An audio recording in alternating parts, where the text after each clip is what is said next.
Thanks for tuning in to this episode of Once a DJ. If you'd like to support the show, then head to onceadj.com/support to find out how you can help. If you'd like to get in touch with any feedback or suggestions, email onceadjpodcast@gmail.com. Once a DJ is produced by the good people at Remote Control. If you'd like to find out more about working with them, head to remote-ctrl.co.uk. Time for the show.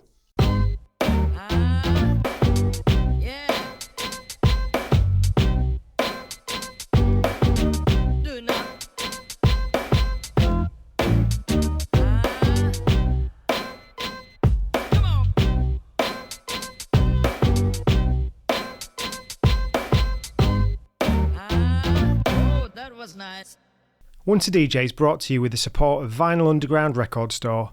Since 1993, VU has been shipping new and used underground house, techno, disco, hip-hop, soul and more worldwide from Northampton in the UK. They're your go-to store for upfront releases, repressed classics and deep digging for undiscovered gems. And they're a great crew to deal with who really care about the music and their customers. To show the support to the Once a DJ community, they're giving you 10% off your next order. Just head to vinylunderground.co.uk and use the code ONCEADJ10 at checkout. You also get free UK delivery on all orders over £100. That's ONCEADJ10 at vinylunderground.co.uk. Welcome back to Once a DJ, everyone. This week we're with Ben Pedroche to talk about his journey through hip-hop and his new book, Independent as Fuck, out now. How are you doing today, Ben? I'm good, thanks. Great to be here. Excellent. So let's just get straight into it then. The book's all about independent hip-hop, 95 to 2005. So if you just want to kind of talk about your journey into hip-hop, really, and where you grew up and what sort of influences were around you. Sure. So I grew up in the East Midlands, in Nottingham, and it's not exactly the place where hip-hop is kind of a given. I mean, obviously, I'm wrong in the sense that Nottingham has always had a kind of a strong hip hop scene itself, especially in the 90s. But, you know, kind of where I came from, it was very kind of sort of like suburban white families, you know, it wasn't really kind of the kind of place where hip hop was a thing that you kind of heard or saw very often. But yeah, no, for me, my own journey into hip hop was the classic kind of school kid thing where you hear this music where it's cool because it's got swearing and all this kind of like controversial stuff, and that kind of appealed to me. And then very soon I kind of realized that it wasn't just the gimmick of the explicit lyrics, is the fact that I really liked the music and it really resonated with me. It was kind of a window into a world that was kind of like exciting and new to me. So this was very late 1992, 1993. It started when a friend of mine lent me a Snoop CD, or maybe even a tape, probably a tape. And then so I kind of got into that, and then within a few years I moved on to sort of underground hip hop, and then by then I was really immersed in the scene and started buying records, and then eventually I started writing for Hip Hop Connection, which, as some listeners will know, was, you know, kind of like the big hip hop magazine from the UK, actually the longest running hip hop magazine in the world until it closed down. Very respected magazine. So yeah, that kind of started my writing journey as well. And yeah, for the last 30 odd years, I've been basically listening to nothing but hip hop and very much immersed in the scene. So what's that journey into writing for one of the most respected magazines in the genre? Yeah, so I've always kind of had aspirations to write, you know, kind of right from writing poetry when I was like, you know, 8 or 9 years old or whatever. I occasionally dabble in some rap lyrics, but they're always absolutely shockingly bad. So I knew I wanted to write, and basically I started writing a couple of letters to Hip Hop Connection's letter section, and they published a few. And then I kind of sent a letter to the editor. You know, this is how old it makes me feel. We're talking about letters to the editor, and asked if I could maybe write, and if they said yes, and I think I probably sent in a couple of examples, and yeah, they started letting me do stuff. Andy Cowan, the long-time editor, he was the one that kind of gave me the shot, and then I started writing as well for other magazines like Undercover and Sleaze Nation and things like that, all magazines that don't exist anymore, and then spiraled from there. And then eventually, when the internet by now was a big thing, so I was writing for a couple of websites, and then I eventually started my own blog, which I still run to this day. So yeah, it's been a pretty good journey, really. So what sort of things were you writing about at first, and how old were you? I probably started writing for Hip Hop Connection around about 98, 99. So I would have been 17, 18. Around then. No, probably more like 18, 19 actually. And it's the first things I did was reviews. So Hip Hop Connection, all the good writers the established writers would get the good ones. I'd get the really shitty CDs like Pitbull's first album, or like some really, really bad, like, I don't know, obscure Croatian hip hop EP or something. I'd get all the really crappy stuff. But no, sometimes I've got some cool stuff as well. And then as well, I did a couple of interviews, a couple of live event reviews, and then Hip Hop Connection let me do this spoof day in the life of a rapper, where I'd do like a diary entry, and I'd kind of like take the mickey out of, like, you know, Fat Joe or whatever, with like a kind of crazy day in the life of. So that was pretty cool, and that became like a running monthly little column. So that was pretty cool. Oh, nice. So when you were doing those reviews early on, then you sort of, I don't know what age range you would have had at Hip Hop Connection writing, but were they kind of comfortable with, and was it made clear, and were you comfortable with being able to like shit on a release, or did you have to be sort of tasteful and gentle? Well, I think the thing is with Hip Hop Connection is that it was really good because hip hop as a genre historically takes itself way too seriously. There's not a lot of room for kind of joking around, and kind of like it's the most self-referential genre of music, in the sense that, you know, it's always making reference to itself, whether that's sampling, using old lyrics, kind of doing covers, referencing old things. But as I say, it takes itself very seriously, and there's never really been that much space for humor. Hip Hop Connection was great because it treated hip hop seriously, but it was also willing to see the funny side of hip hop. Because let's face it, I love hip hop, but in many senses, it is ridiculous in some senses, you know, the way that people kind of dress, or the fashions, you know, that kind of thing. So Hip Hop Connection was always kind of willing to kind of look at it in a humorous way, spoof it to a certain extent, but from a place of love. It wasn't taking the piss out of it. It was, you know, kind of just seeing the funny side. And writers were allowed to do that in a review. So if I thought an album was terrible, I wasn't being nasty. It wasn't being harsh, and it wasn't kind of like shitting on something because that seems like the cool, funny thing to do.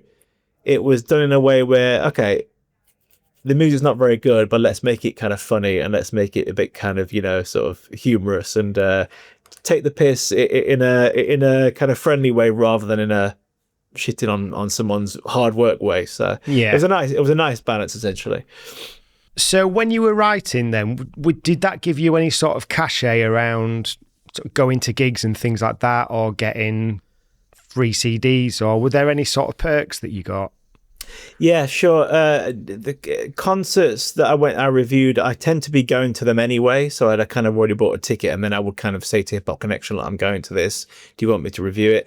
But no, CDs for sure. So despite me often getting the not very good albums, to be fair, I did get some good ones as well. And it's funny you should say that, because I recently unearthed a box of promo CDs when I went to visit my parents, and I kind of forgot I had them, and it's promo copies of some really good albums that I write about in the book, like Cage albums and Illogic albums and a few more, Lewis Logic. So yes, there were some perks. I did get some free CDs which I've still got today in my collection. So that was a nice perk, yeah, for sure.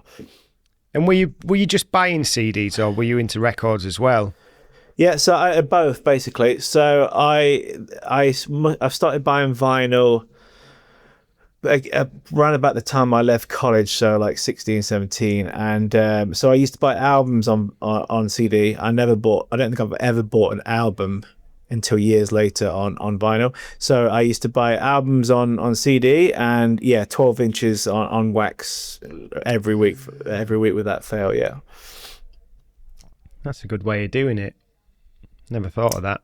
I think for me, 12 inches have always been what I see was the vinylistic experience for me. You know, an album for me, I always relate to CDs. You know, I can just kind of put it on and forget about it. So, yeah. Were you shopping locally then, or were you making trips?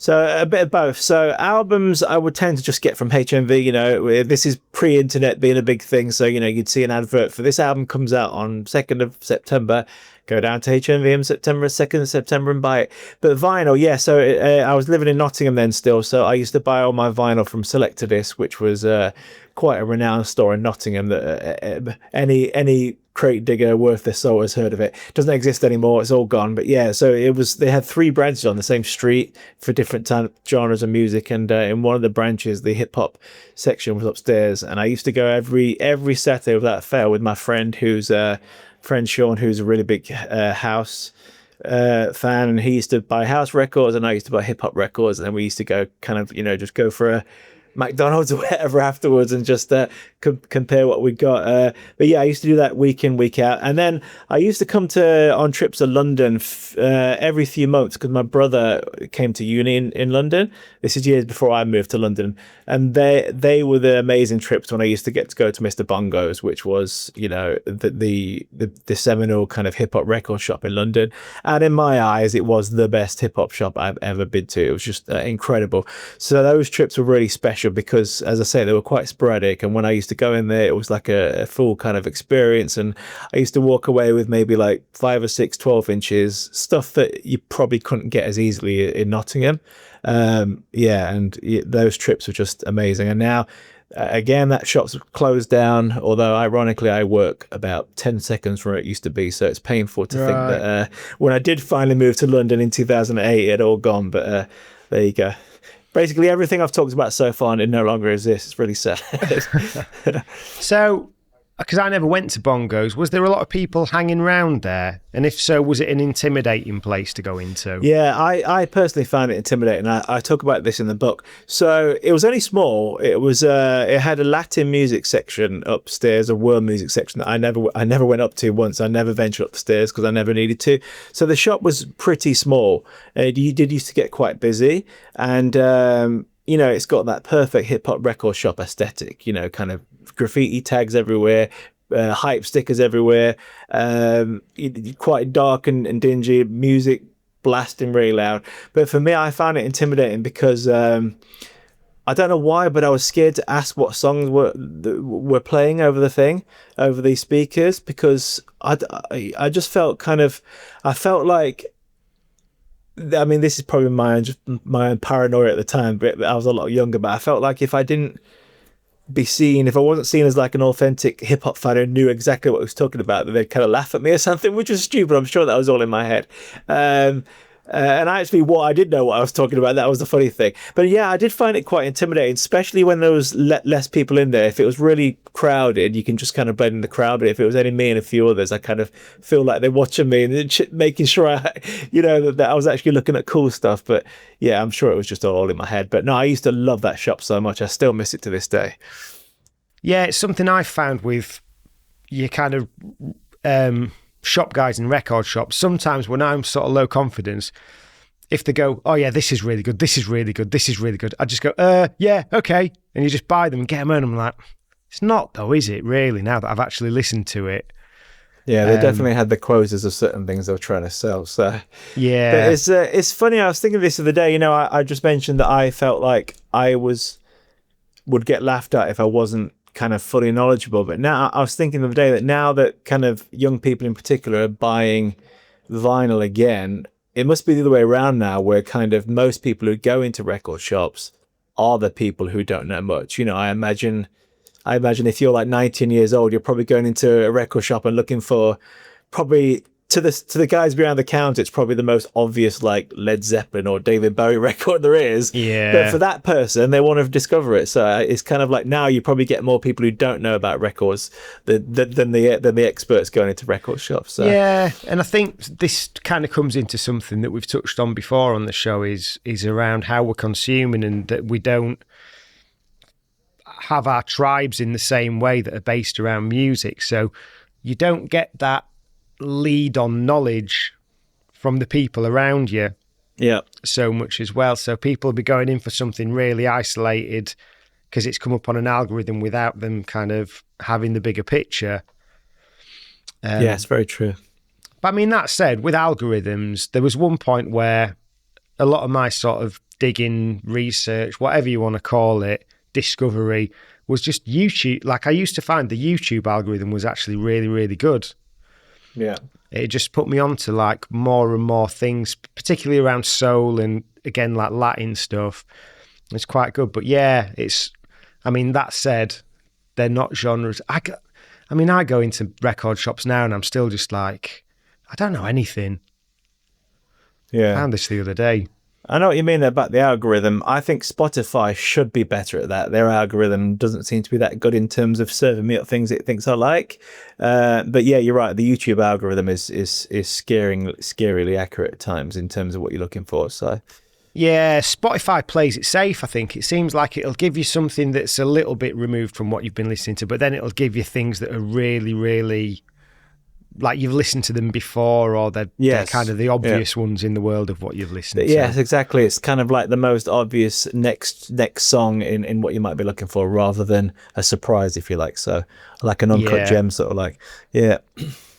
So by the time you got down to London then, was there many of the other shops still going that have since closed down, or was it kind of the barren period?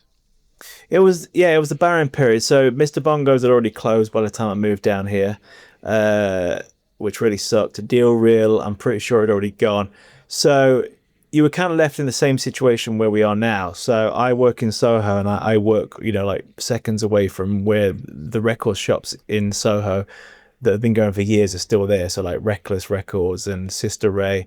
And it was just them at that time as well. It hasn't really changed much over the last, 18 years, wherever it sits. I've been down here, apart from a couple of new ones pop up every now and again. But yeah, the timeless ones I really wished I could go to week in, week out. They'd all gone. So yeah, I missed the boat big time. Yeah. So was it just after you'd moved that you started the blog? No, a few years later. I moved to London in 2008 and I started the blog in 2014. So a few years later. Right. And how long did that take to get traction? Is it Grown Man Rap? Grown Up Rap. Yeah, Grown Up Rap. Sorry. Yeah. Yeah. So I mean, it's. I managed to build up quite a following for it on Twitter and Instagram. People seem to really dig it, and I get really good traction with my rap history tweets that I do every day, which is where I kind of say, today, on this day, this album was released, or this rapper was born, or this rapper died. Unfortunately, it comes up way too often. And I'm only doing stuff that is related to the kind of hip hop that I like. So, I won't do Ja Rule was born on this day, but I'll do, Camuteo died on this day, it's only music, the kind of hip hop that I like myself, really. But it's good because it gets a really good response, and it makes it worth it when people say, oh my God, I haven't heard this album for years, forgot how amazing it was, just listen to it now. Or, oh my God, I've never heard this before, I'm going to go back and listen to it, this sounds amazing. Or sometimes an album that you think people have completely forgotten about, or wasn't really that big in the first place, and the reaction on the tweets would be, oh my God, so glad to see people remember this, it's an amazing album. And then in terms of the actual blog itself, I mainly kind of post new music and do interviews, and it's not, in terms of traffic, it's not the most popular website in the world, but it's kind of a hobby for me, and I just do it for fun. So I like to introduce people to new music, I like to interview talent, and it's a hobby. It's not something I need to make money from. In fact, I don't make any money I don't monetize the content at all, so it's purely just for fun. I think with something like that, when you've got that sort of passion project, though, it can kind of serve one of your needs as well. It can kind of keep you young, because you're still trying to find out about new music. In one sense it's for you, but in one sense it's for other people, but in another sense it's still like it's giving you that new knowledge and stuff. Like, never stop learning. Absolutely, you're 100% right, because I may kind of come across as one of those hip hop heads that's kind of stuck in a certain era, and to a certain extent I am, but I actually listen and post on the website new music every week. I feel like I am right on top of all the good kind of independent underground hip hop that's coming out today. And I went through a big period maybe about 15 years ago where I wasn't really up on any new stuff at all. So like you say, it's kind of served that need for me, because not only has it been a kind of journey of discovery into the whole next generation, a current generation, but it's scratched that itch, and like you say, it's kept me young and on the pulse, and yeah, it's just I need this kind of outlet in terms of to mental headspace and stuff, with a busy job and a busy life and kids and stuff, you need your own hobbies basically. And yeah, this is something that I really enjoy, and I really need it to kind of unwind and have a bit of something that's mine. Yeah, no, I totally relate to that. So at what point had you always thought, "Oh, I need to do a book at some point," or like when did that come about? So I've actually written 3 other books, randomly, nothing to do with hip hop. They're about London history, because that's something else that I've kind of always been interested in. Yeah. So I published my first London book in 2011, I think. So a while ago now. And then over the subsequent years, I published 2 more. But whereas that was another one of my passions, hip hop has always been my main passion. As I say, I've been immersed in the culture for a long time. It's what I live and breathe. But I never really found the right hook on which to write a hip hop book. I mean, there's been some amazing hip hop books over the years, especially in the last 1 or 2 years, 2 or 3 years. There's been some amazing books that have come out. But you need to kind of find something that hasn't been done before. If you do kind of like a history, it's been done to death. If you write a book about Dilla, not only has it been done, but there's amazing books about Dilla, like Dilla Yeah. Time, for example. So I wanted to think about something that was kind of hadn't been done before and would be generally interesting, but also something selfishly that I have the passion for, and would be willing and excited about sitting down for like a year to write about. So I came up with the idea about what are my favorite eras in rap, and one of them is the indie underground era, golden era, if you like, from 95 to 2005, a little bit before, a little bit after. So I kind of thought this is what I want to write a book about, and then I kind of formulated it, and it came together fairly fast in terms of how I was going to structure it and what I was going to cover, and I went from there. Once a DJ is brought to you with the support of Vinyl Underground Record Store. Since 1993, VU has been shipping new and used underground house, techno, disco, hip-hop, soul and more worldwide from Northampton in the UK.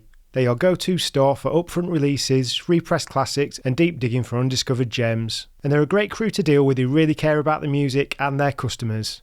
To show the support to the Once a DJ community, they're giving you 10% off your next order.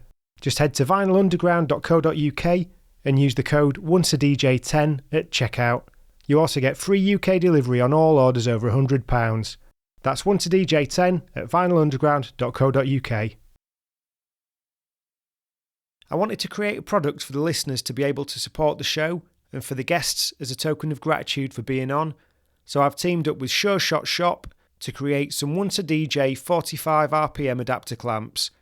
These are my weapon of choice as a 45 adapter, as they add stability and grip to aid you in any setup.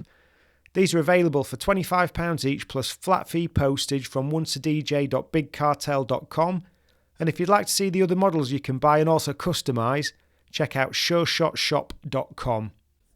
Yeah, there's a hell of a lot of information in there about a hell of a lot of artists and labels.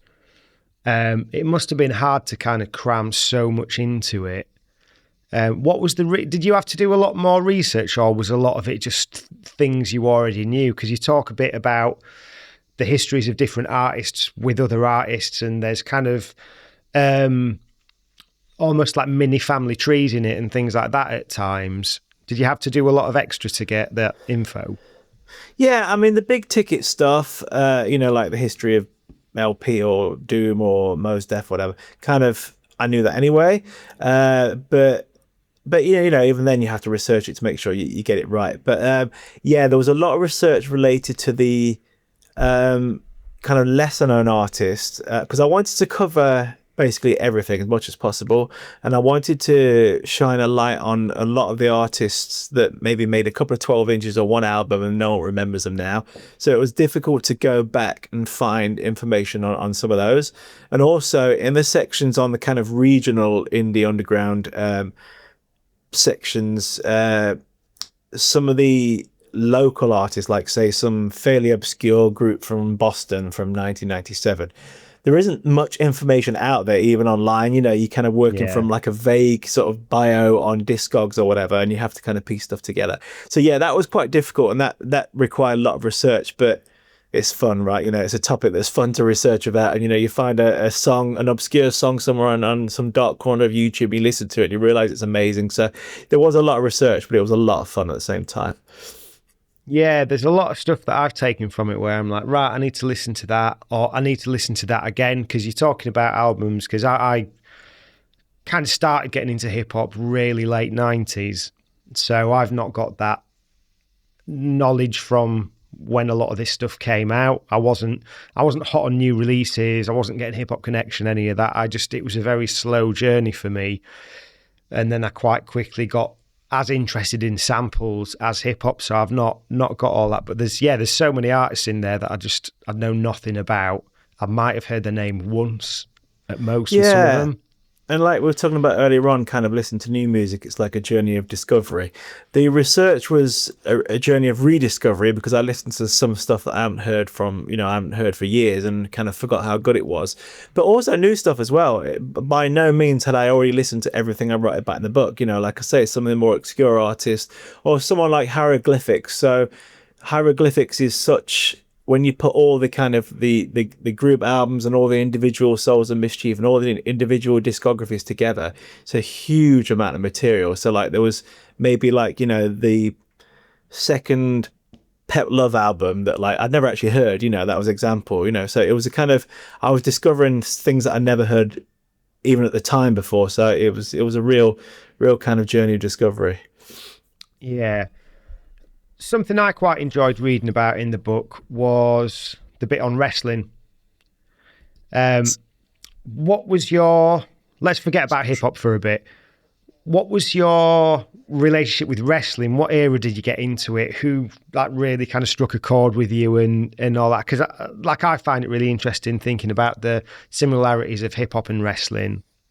Yeah, so wrestling as a whole, before we related to hip hop. Yeah, so I was a huge wrestling fan as a kid. So I started liking it actually not long before I started liking hip hop, actually. It wasn't until years later that I realized the connection between the two. But yeah, so I would have started it probably about 1991. So you're talking about Hulkamania, you're talking about Ultimate Warrior coming into it, Bret Hart getting really big, and I loved it. And the 90s was the kind of, at least the first part of the 90s was the big kind of gimmick era, and you had all the stupid gimmicks from Doink the Clown to whatever, but I was there for all of it. As a kid, I absolutely loved it. I went to see them in the UK 3 times, which was amazing. My journey with wrestling since, it's funny because by the time I was probably about 15, 16, I'd kind of like fallen out of wrestling. I didn't really like it anymore. And as I grew up, I became one of them, kind of cynical grown-ups. Well, like kind of dissing grown-ups who like it now, which is wrong of me, because people can like what they want. But I'm like, how can you like something as an adult that's fake, blah, blah, blah. However, to this day, whereas I don't keep up with any modern wrestling at all, not because I've got anything against it, just because I don't, I will very regularly watch old matches from the on YouTube from the time that I love. And also as well, there's some really good YouTube channels who do like top 10 whatever, and they'll do like 12-minute or so videos, and it is mainly from that era that I love. So whereas now I don't keep up with what's happening now in wrestling, I'm still very much interested in that whole kind of nostalgia, looking back at the scene that I liked and a little bit before. So yeah, it's still great. Yeah, I've read quite a few books about the history of wrestling and watched a lot of things about it. I find it fascinating. I mean, something I was thinking about the other day is what would, like, because I probably got into it a similar era to you, and I think for me, yeah, it was the giants, the superheroes, the larger than life lunatics, everyone just like the ultimate sort of levels of steroids and things like that. But if you watch old like Hulk Hogan, Ultimate Warrior, Shawn Michaels promos, I'm just like, would wrestling have been as good without the ridiculous amount of cocaine that was in it at the time? Yeah, because these guys are just so intense. Like Ultimate Warrior, he doesn't even say anything that makes sense, but insane. you're just like glued to it. Yeah, I think I kind of as well. What fascinates me is the fact that it's going to sound really morbid, but how so many of them are dead. I kind of like. Yeah, I know it's been covered on like Beyond the Mat and other documentaries and stuff, but like there's a real dark story there. Like you're not talking just a few. You're talking like a lot of them, and like you say, the abuse, the fact that Hulk Hogan now is a despicable human being, basically. Ultimate Warrior before he died was an awful man by all accounts, yeah. racist, homophobic. So it's kind of sad that like they're either dead or dead beats, basically. And it's just, I don't know, I'm kind of fascinated by that sort of slight morbid look. It's kind of like ruined my childhood to some extent, but I do find it really fascinating as well. So Yeah, I think the way they were living, a lot of drinking, a lot of painkillers, yeah, like the pain that they were putting themselves through.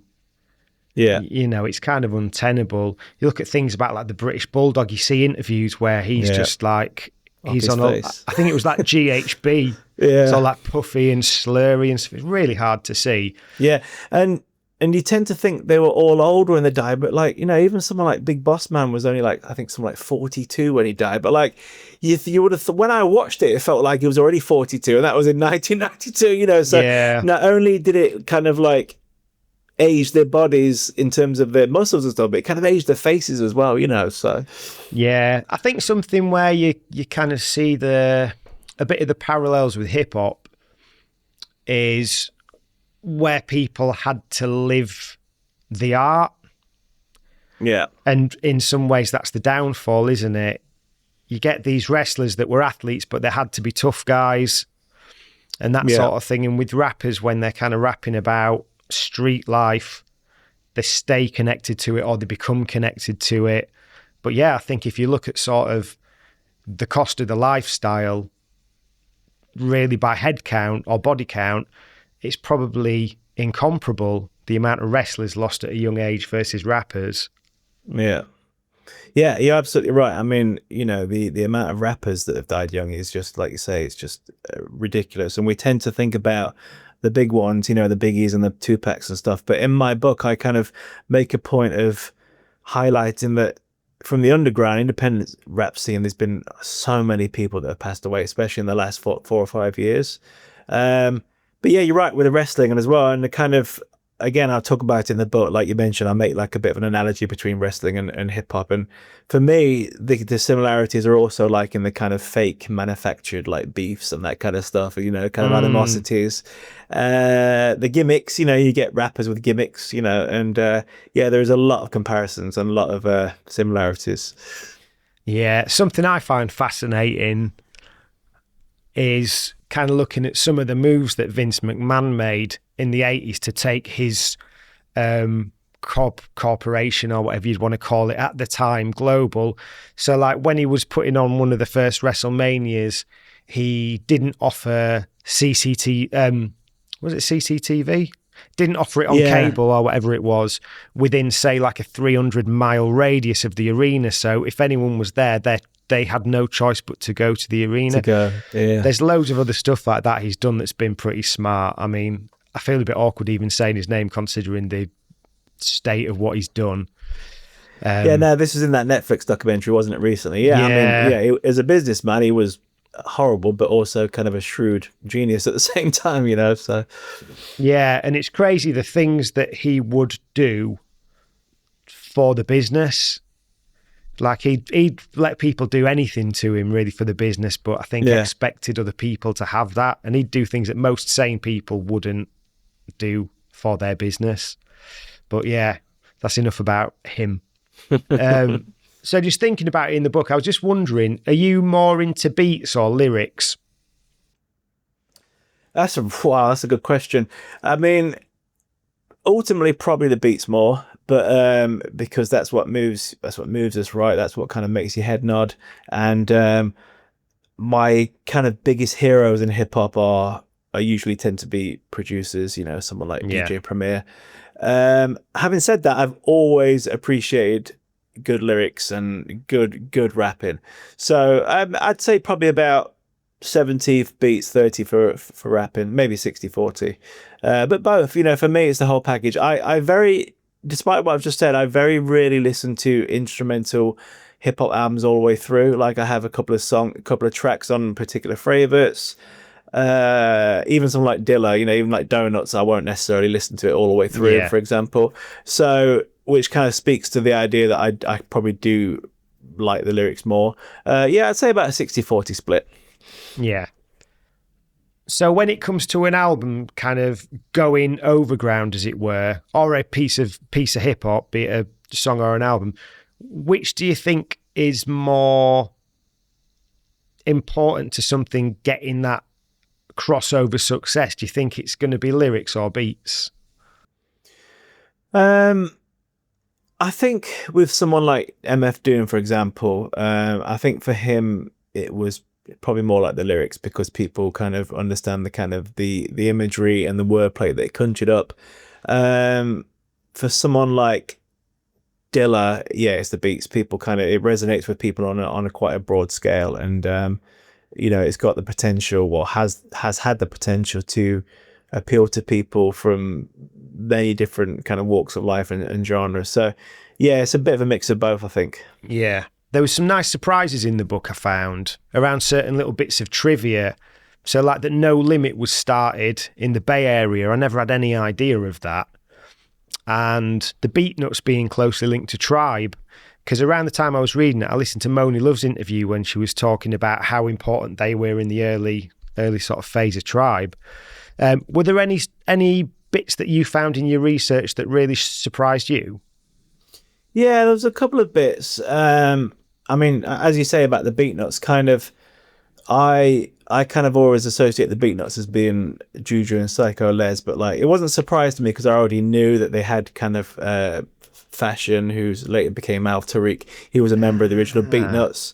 But as well, kind of, I didn't really kind of appreciate until I researched just how much the VIC, was a producer, had how much of a role he had in the early kind of Beatnuts, and then kind of later on as well. But no, there were a couple of surprises, things that I didn't know, like nuggets. But for me, the biggest surprise was, I mentioned earlier on that I kind of revisited some of the stuff that I haven't listened to for a while.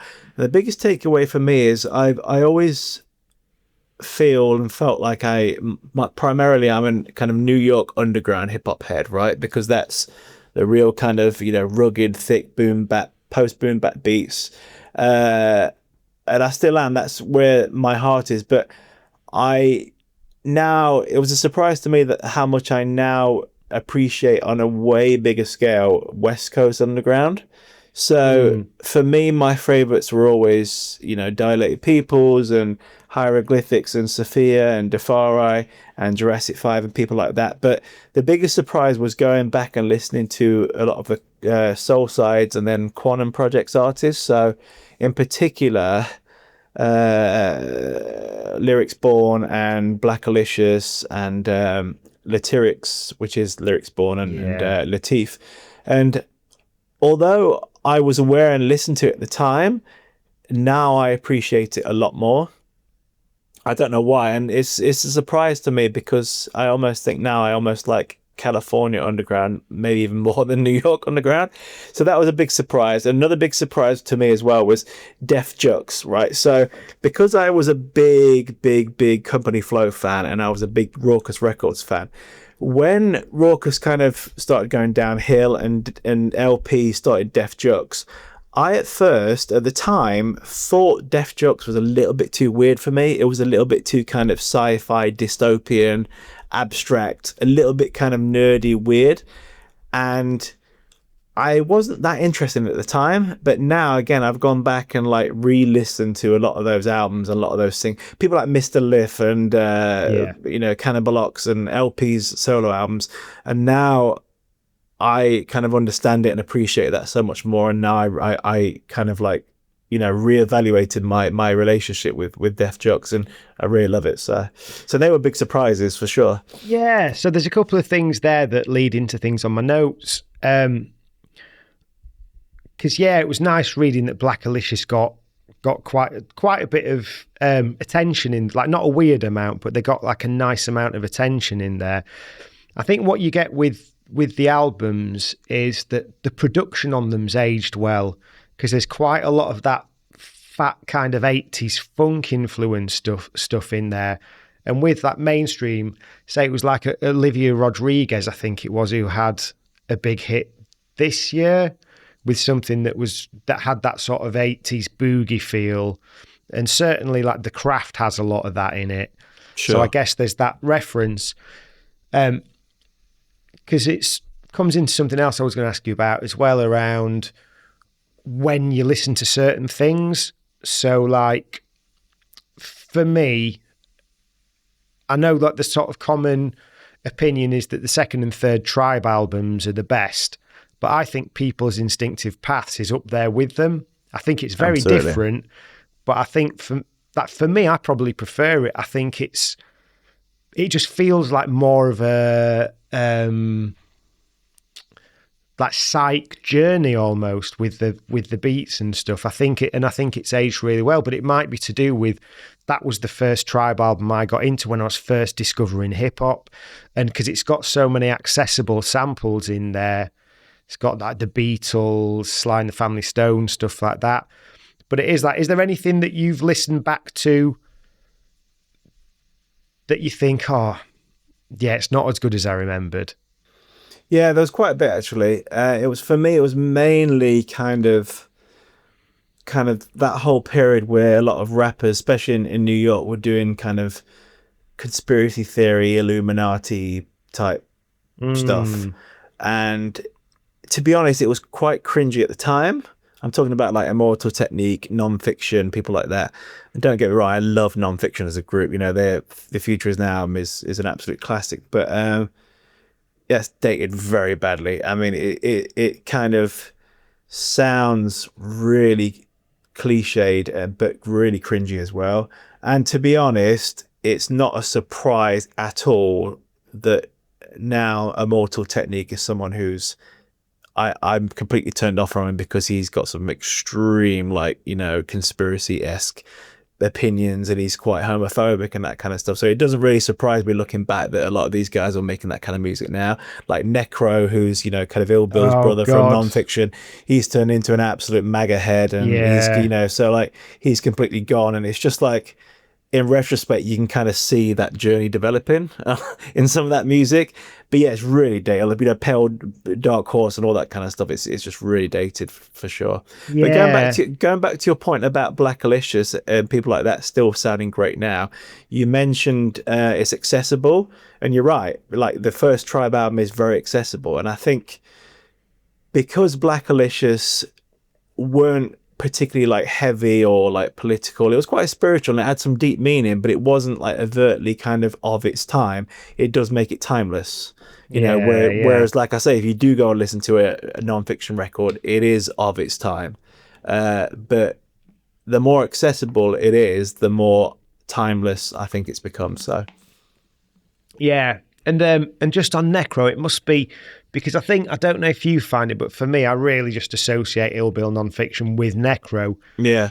It must be a bit of a stress for them, just being like, how do we get a bit of distance here? Because he has really gone down like a MAGA rabbit hole. Yeah, I mean, he's literally Ill Bill's brother, right? So, I mean, I know they fell out for a number of years, but I think they've actually reconcile now, which is kind of a weird moment to do it, but yeah, it must be, you know, something that they have to talk about. And I include a disclaimer at the start of the book where I actually mention that I'm not purposely not writing about certain artists because of those reasons. I don't mention who they are, but it's pretty obvious that Necro is one of them. Immortal Technique is another. And I even say in the book, I don't really care how much great music they made, I don't want to write about them. You know, there's a couple of others as well that have been accused of doing some pretty serious sexual assault and stuff. So if I don't want to write about them, that's my choice. And I don't care if people think I'm being woke or whatever you want to call me. I am woke. I don't care. You know, so it's like, well, you know, because woke means being a nice human being, basically. So yeah, that's my choice. And yeah, it's definitely those kind of people that I openly chosen not to write about. Yeah. Once a DJ is brought to you with the support of Vinyl Underground Record Store. Since 1993, VU's been shipping new and used underground house, techno, disco, hip-hop, soul and more worldwide from Northampton in the UK. They're your go-to store for upfront releases, repressed classics, and deep digging for undiscovered gems. And they're a great crew to deal with who really care about the music and their customers. To show the support to the Once a DJ community, they're giving you 10% off your next order. Just head to vinylunderground.co.uk and use the code ONCEADJ10 at checkout. You also get free UK delivery on all orders over £100. That's ONCEADJ10 at vinylunderground.co.uk. I wanted to create a product for the listeners to be able to support the show and for the guests as a token of gratitude for being on, so I've teamed up with Sure Shot Shop to create some Once a DJ 45 RPM adapter clamps. These are my weapon of choice as a 45 adapter, as they add stability and grip to aid you in any setup. These are available for £25 each plus flat fee postage from onceadj.bigcartel.com, and if you'd like to see the other models you can buy and also customise, check out sureshotshop.com. And talking about the East versus West, I think you talk about DJ Quick in there, and like I was listening to, and I was reading something the other day about talking about Quick versus Dre, and I think probably over here, Quick, if you're not a total sort of hip hop head, DJ Quick probably doesn't get the appreciation that he deserves. And it got me thinking, do you think more people in the UK identify with East Coast because of the feel, because it's less, I feel like a lot of West Coast stuff is very sunshine music. I'm way more likely to listen to West Coast rap when it's sunny than the other 98% of the year when it's not. Yeah, I think you're right. And I kind of mentioned this in the book, that like when you're talking about regional hip hop in the US, when you're talking about like, you know, Atmosphere from Minnesota, or like Sage Francis and those guys from like Maine and Rhode Island, a place like this where the weather isn't, you know, particularly that nice, there is a bleakness and a bit of kind of darkness that kind of like hangs over that kind of music. And like you say, I wouldn't, you know, we're from the UK, right? Yeah, the weather's not great. I mean, it's not like bleak. Sometimes it is, but it's not, you know, it's not like living in Norway at certain times of the year when there's no daylight, you know. But yes, I do think, yes, probably we do gravitate to the kind of East Coast more because the weather in New York is quite similar to here.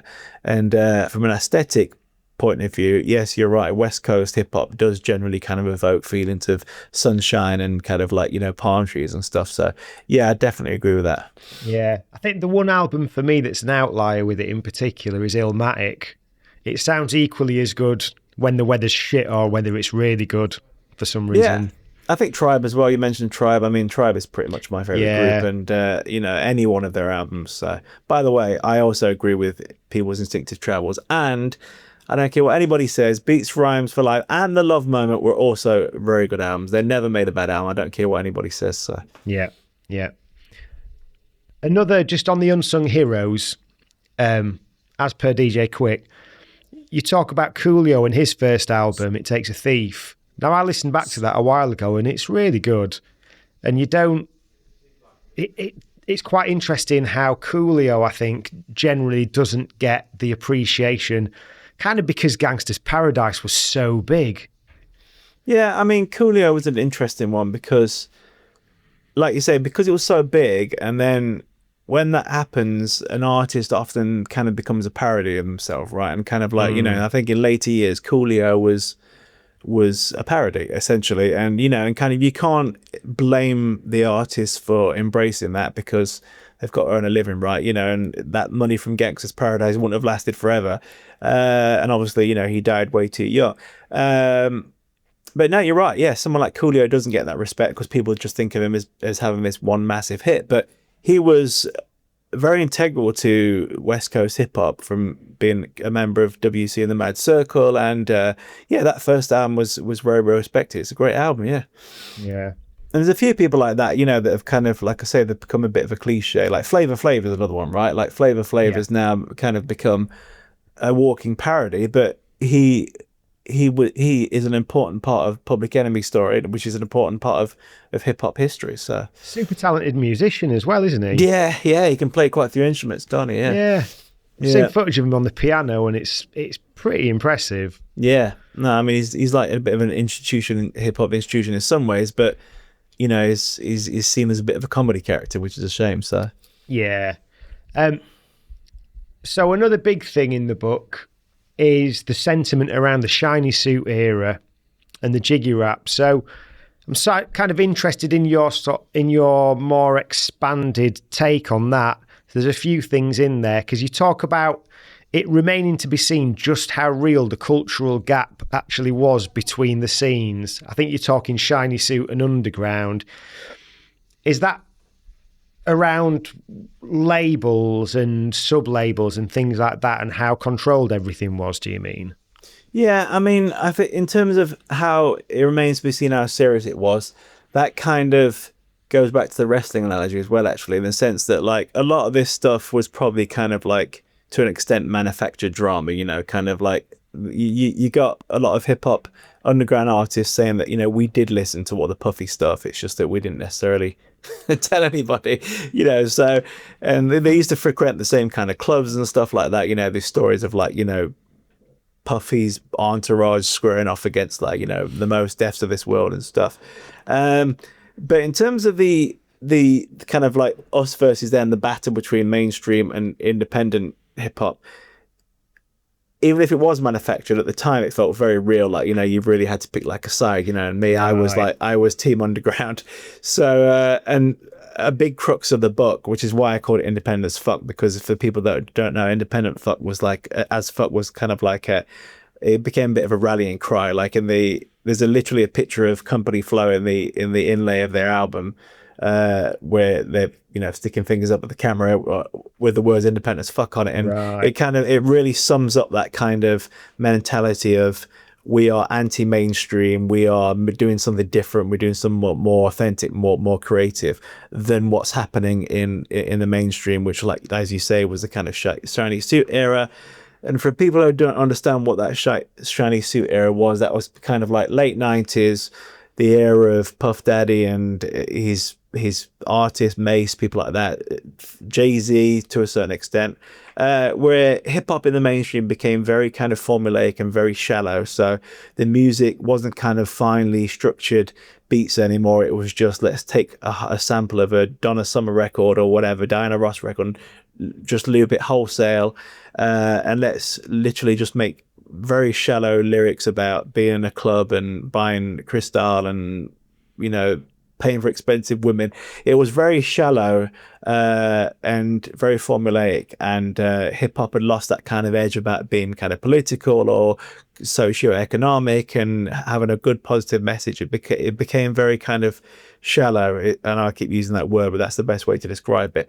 Whereas people on the underground were kind of doing stuff that was more meaningful, more purposeful, more skillful, and it became kind of like, you know, two different lanes, and the artists tend to stick to those lanes, and fans kind of stuck to those lanes. But yes, what I meant to the earlier point was that in retrospect, how much of that was actually real, how much of it was kind of just, you know, kind of a marketing hook. But it certainly felt certainly felt real at the time anyway.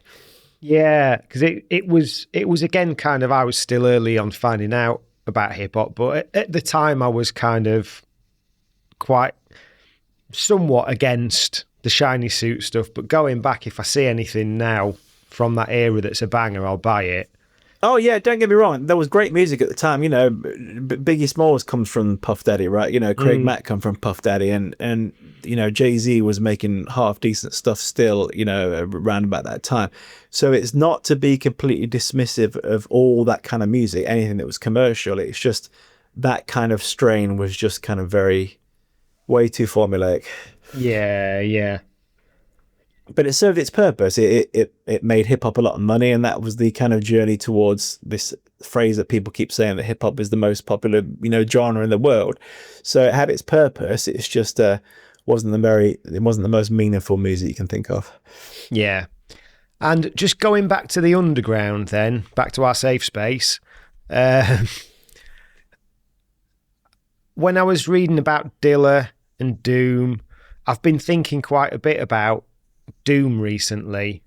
Well, about both of them and the comparison of their legacies And, you know, you mentioned sort of Dan Charnas's book, and I think, like with Dilla, it's interesting how his approach to beat making and stuff has been academicized so much that you get loads of like Timu knockoffs of Dilla, because people know, all right, yeah, so I can just do my quantize in my MPC, I can shift everything 1/64th, I can get this soul song, filter out the mid, chop it in this, I can chop it badly, deliberately, and stuff, and you get all these beats, I think, where they kind of miss the essence and the perfectionism that he had. Whereas with Doom, I just don't really think anyone's trying to do Doom beats, because they're just so different.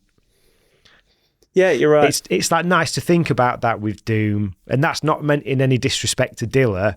It's kind of quite the opposite, you know, the amount that people love it and just want to kind of replicate it.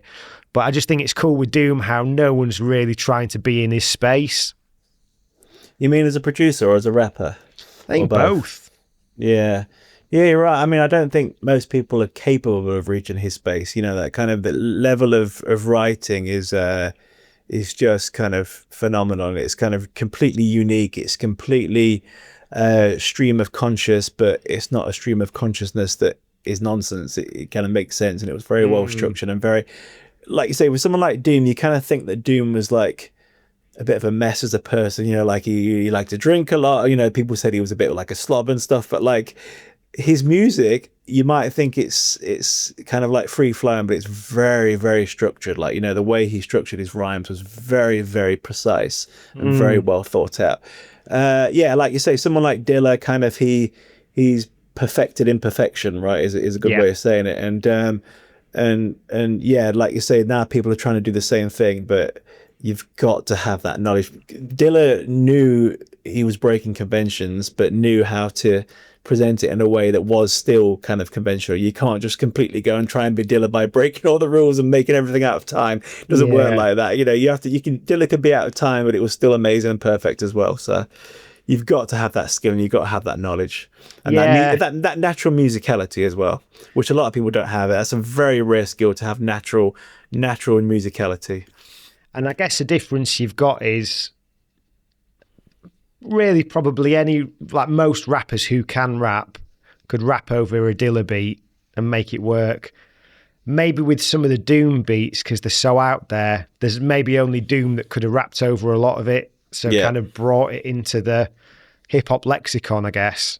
Yeah, it's true. Although the flip side of that is that one of the reasons why Operation Doomsday was such a good album is because the production was very basic. It was like, you know, literally made in Bobito's apartment, just looping stuff.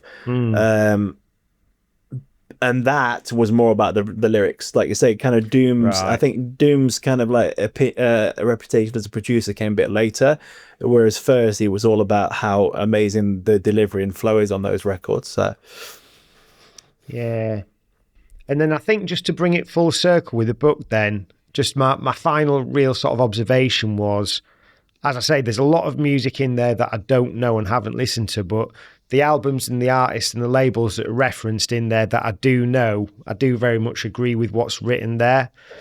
And so it's really nice to have that, and it kind of gives me the impetus to check out a lot more of what I've not listened to. So I've been kind of picking away at things in between whilst I've been reading it. And also, because you talk about whether you're stuck in a certain era or not, I think the fact that you've got the legacy section at the end with a lot of the more modern producers and what they've taken from that era, that's really nice to have as well. So I think it's nice for anyone who does hold such a torch for that 95 to 2005 era. It just gives them kind of a new horizon, if you like, to look at a load of new music. So that's really nice. Yeah, I wanted to be kind of quite specific there in the legacy bit, because there's obvious comparisons to what's going on now to that era. So it's like, you know, Backwood Studios is an obvious one with what kind of Billy Woods and Elucid and all those artists are doing. That's very much in kind of that vein. It's not kind of like hard beat type underground hip hop, but it's very much in that kind of lane. Then as well, you got someone like Griselda, which is kind of weird because they kind of straddle sort of commercial stuff, but they are kind of. But West Side Gun in particular is born from that place of like that kind of boom bap era. But yeah, I also wanted to kind of make clear the connection with the underground scene to people, artists today that people don't necessarily make a connection with. And, you know, I kind of talk about Kendrick Lamar and Black Hippie, and I talk about Odd Future and Tyler the Creator and people like those, because there's definitely a through line from that to them. So yeah, I just kind of wanted to make that connection, and like you say, bring it full circle to the modern era, and just to make it clear that was an era that has had a huge influence, whether people realize it or not. Yeah, awesome. Right, Ben, where can people find the book? So they can find it anywhere where you buy books. So it actually helps me if you buy it direct from the publisher's website. So that's Velocity Press.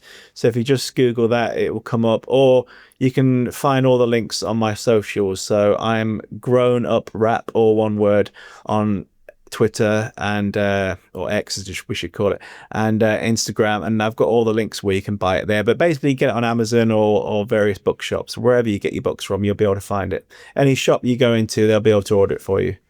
Yep. And you're doing the circuit, aren't you? Doing Q&A sessions and book launches around the country.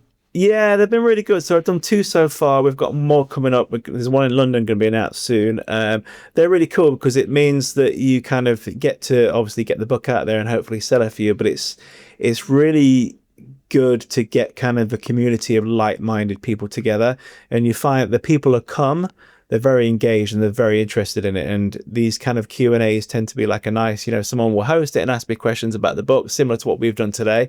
But then you'll find at the end, it kind of just like ends up being just like a chat with the people who have come.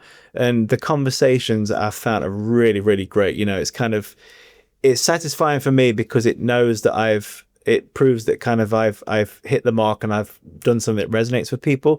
But just to talk to like-minded people who know about that kind of music and enjoy it on the same level as I do, it's really satisfying to have those chats.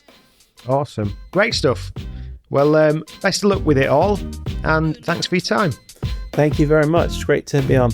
Cheers, mate. All the best. Thanks for tuning in to this episode of Once a DJ. If you'd like to support the show, then head to onceadj.com/support to find out how you can help. If you'd like to get in touch with any feedback or suggestions, email onceadjpodcast@gmail.com. Once a DJ is produced by the good people at Remote Control. If you'd like to find out more about working with them, head to remote-ctrl.co.uk.